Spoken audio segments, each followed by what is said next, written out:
The Boston Red Sox have once again figured out a way to lose a 2-1 defeat to the Cincinnati Reds in Boston. They have now officially made it so they cannot go over 500 in this homestand. They're under 500 in this homestand. That's their fourth loss in 6 games, and they still have another game of this homestand tomorrow. And just an absolutely terrible homestand for the Red Sox, and they need to figure some things out. This is Red Sox Week up on Bleacher Brawls. My name is Derrik, and let's get into it. So for the Red Sox, let's start this out. This game was an absolute crapshoot. Both starting pitchers pitched well. Michael Walker, Luis Castillo, they both pitched well. And I'm not saying they didn't. They both definitely did. However, here, this is the problem for the Red Sox right now. They cannot score to save their life. They didn't score until the 9th inning, and they're lucky because if Joey Votto that ball doesn't pop out of his glove as he's trying to pick it, the game might be over, and then you don't score. They went 17 straight innings not scoring a run, and in the 18th inning, which was the 9th inning tonight, they just barely got one run. This Red Sox team right now is just not there. They are not there right now. The Reds won 2-1. The Red Sox, cool, you scored one. The Reds, both of their runs were unearned runs. 2 runs, both unearned. Raffy Devers, if you don't make an error, that's 1 run. Safe. That run safe. Xander Bogaerts, if you don't make a throwing error, or if you just don't throw the ball, could have saved a run. Obviously, it's a rough bounce on Franchy and it's a rough pick. Maybe a good first baseman has that. But you're working with who you got at first base. It's not Franchy's fault that he's not a first baseman. It's not Bobby Dahlbeck's fault that he's not a first baseman. It's not Christian Arroyo's fault when he plays first base that he's not a first baseman. This team does not have a first baseman. Franchy Cordero is an outfielder. Bobby Dahlbeck is a third baseman. Christian Arroyo is a second baseman who can play a little bit of short. And he's not an outfielder. So he's playing right field. He's not an outfielder. This Red Sox team they're missing pieces to the puzzle, which is hurting them.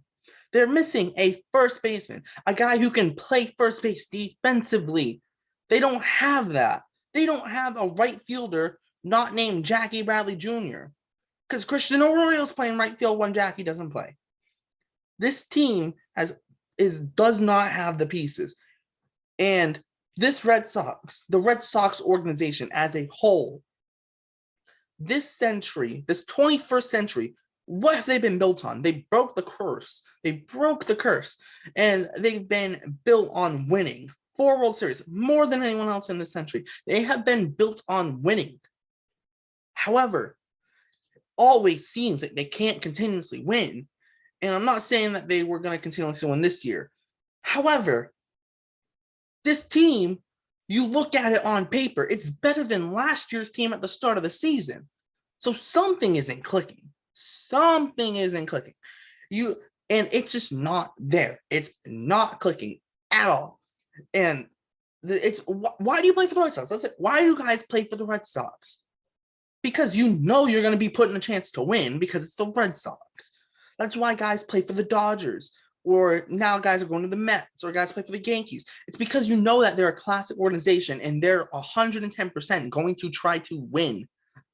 This Red Sox team, I know Chaim Bloom's had his haters, but he's trying to win. He doesn't want to lose. He wants the fans on his side. Obviously, he thinks he's going to do what he thinks is right for the organization, but if he can get the fans on his side and do what's right for the organization, he's going to do it. This Red Sox team has the pieces to at least, be over 500 and tread water until the deadline and make acquisitions to push them into the playoffs. But they have shown no signs of life for a team that can even be a third wild card with the exception of a 2-week stretch. Nothing. I'm going to start this out right here. Bobby Dahlbeck, for someone who has given Red Sox fans belief in you that you can hit 30-plus home runs. Every single at bat you end up in is an 0-2 count. Kevin Plawecki, for someone who is supposed to be a catcher, you have an arm worse than a 5-year-old who plays t-ball. Nathan Eovaldi, for someone who's supposed to be considered an ace, you've given up about 400 home runs this year, and you've been our 3rd starter at best, maybe even our 4th starter. Matt Barnes, for a guy who signed a contract extension to be the closer. My 14-year-old dog has a better chance of pitching a scoreless inning than you. Kike Hernandez, for a guy who signed to play every single day because he didn't want to be a bench player. So far this year, he's proven that he's best suited as a bench player because you're hitting worse than Jackie Bradley Jr. Rafael Devers, for a guy who's asking for $300 million in a long-term contract. Your defense is worse than a drug addict's addiction to crack. It's horrendous. Trevor Story, for someone who signed a $140 million deal, you strike out more than Bobby Dahlbeck and Joey Gallo combined. And Xander Bogaerts, for someone who is supposed to be the leader of this team, the de facto captain of this team, the best leading by example you've done, has been proving that defense doesn't matter because your defense has not improved one bit since you took over the starting shortstop job back in 2014. This Red Sox team is not there. There's holes everywhere. This is like what? 8 guys? There's another 18 more guys on the roster? This team is not, as currently constructed, is not consistent enough to make the playoffs. They're not consistent. This team, saying they're inconsistent would be generous. They are streaky. And by streaky, more cold streaks than hot streaks. A 1-month cold streak, actually a little longer than a month cold streak, just to go on a 2-week hot streak and give everyone a little bit of faith. And now you lose 3 out of 5 to the Orioles. You lose to the Reds in 1 game. The best you're going to get is a split. A 7-game homestand between Baltimore and Cincinnati, and at best, you're going to go 3-4. Championship teams would go at minimum 4-3, and most likely they're going 5-2 and 6-1. The Tampa Bay Rays last year against the Baltimore Orioles went 18-1. That's why they won the division. The Red Sox this year in 1 series lost 2 games to Baltimore, and in another series lost 3 games to them. This is not a World Series team. I've been on the positive side of this team. I've been outgoing, positive, optimistic. But as currently constructed, this team is missing pieces, big pieces. Whether those pieces are internal, and a guy like Tristan Cassis, Jarren Duran, some pitching, they could be there, but they're not going to all be here till next year. The Red Sox need to consider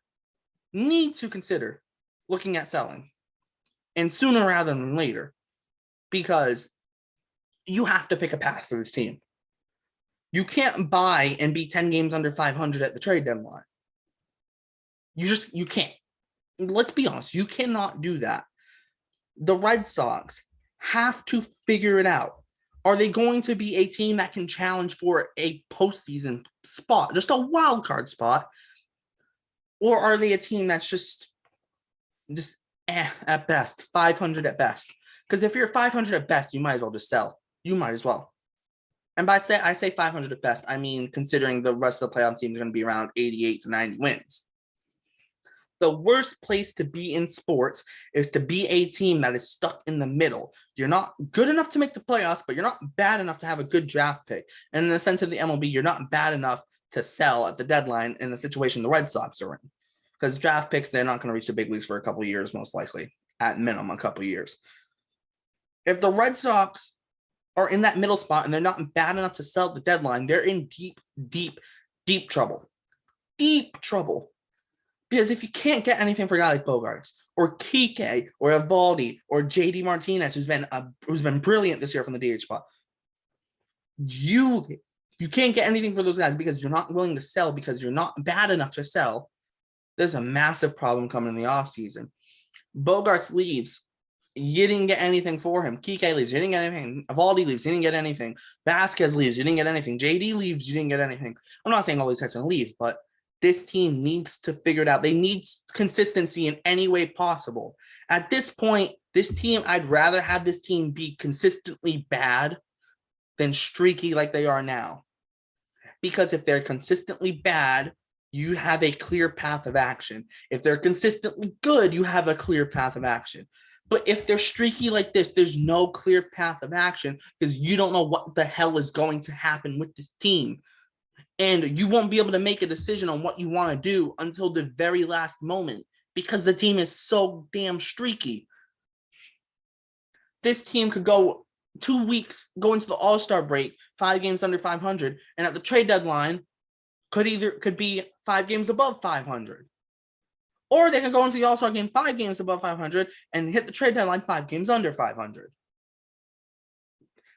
That's the problem. They need consistency in any way possible. This isn't a they want to strike. No, you need consistency because, and I've said it before, this year and next year are transition years for the team. You're transitioning from this core of Bogarts and JD to a core of guys like hopefully Devers, even if he doesn't stay past next year, you're looking at a core of guys like Cassis and Meyer when he eventually gets up, and York when he eventually comes up, and you get pitching like Whitlock and Houck and Bayo and other guys as well. And you're transitioning from this kind of old guard to the new guard. The older guys are going to leave, and the younger guys are going to come in to replace them. Every single team that's consistently good can replace their older guys who leave. The Houston Astros replaced Carlos Correa with Jeremy Pena. And because they had Jeremy Pena, they were good. Because they were good, they kept Correa, and then they just let him walk because, we believe in Jeremy Pena. Same thing with George Springer. They were good, so they didn't trade him because they were trying to win a World Series. He leaves. Here comes Chas McCormick. And Yordan Alvarez fills in any offensive gap left by the two because he wasn't there when they won the World Series. Look at the Dodgers. Corey Seager's leaving. Well, we're going to trade for Trey Turner and advance to cover for it. Trey Turner's a free agent this year. If he leaves, they got Gavin Lux, who can slide over to shortstop. The good teams have plans set in place to continue to play well, even if they lose a good player or two. As of right now, the Red Sox, if they stay streaky, cannot have a plan because they cannot fully buy or fully sell. If they are bad, they can pick up guys who are prospects or young MLB players to help them in 2023 and 2024.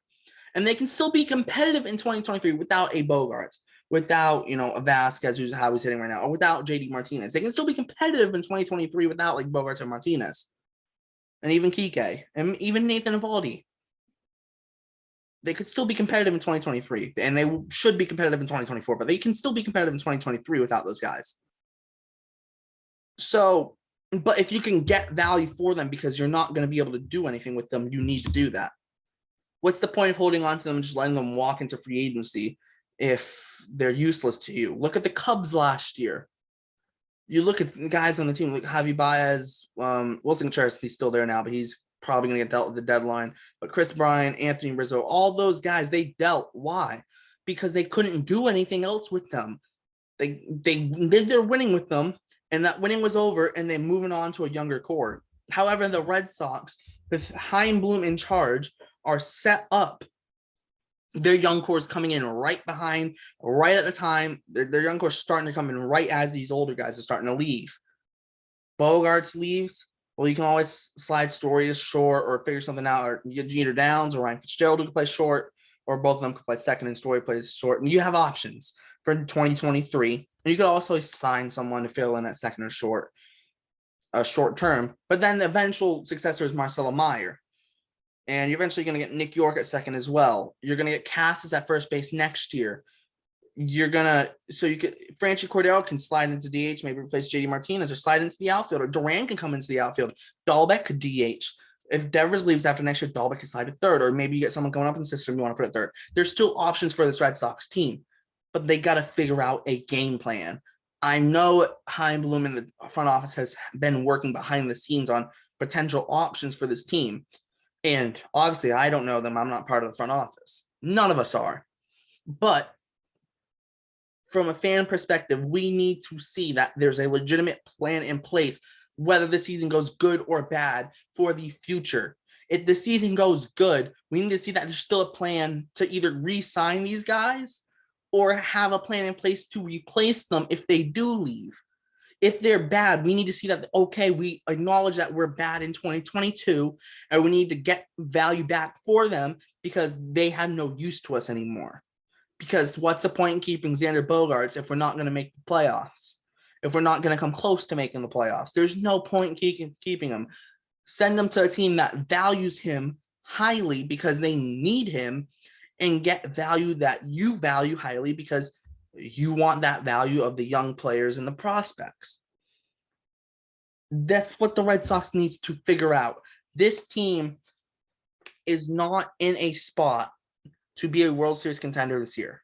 They're not. Could they still be a playoff team? I still have a little bit of faith that they can be a playoff team, but they need to figure it out as soon as possible, because if they don't, it's going to be a long, long, long summer, and a summer that once this NBA Finals ends, the only sport Boston's going to get to focus on is the Red Sox. The only team they're focusing on. The spotlight's going to be on them, and if they are bad, it's going to be a rough, rough summer for the Red Sox. A rough summer. All right, well, that's going to wrap this up. Thanks for tuning in. I hope you had enough time listening to my very long rant on the Red Sox this year, but I feel it's warranted considering that, you know, they got to figure something out. They just need to figure it out. They got to figure it out. They have to. Make sure to check out all the links in the description: Instagram, Twitter, podcast, website, the whole crew's Twitter. They're all down there. Make sure to check out all our previous videos. We did a video on the New York Mets that went out on Monday.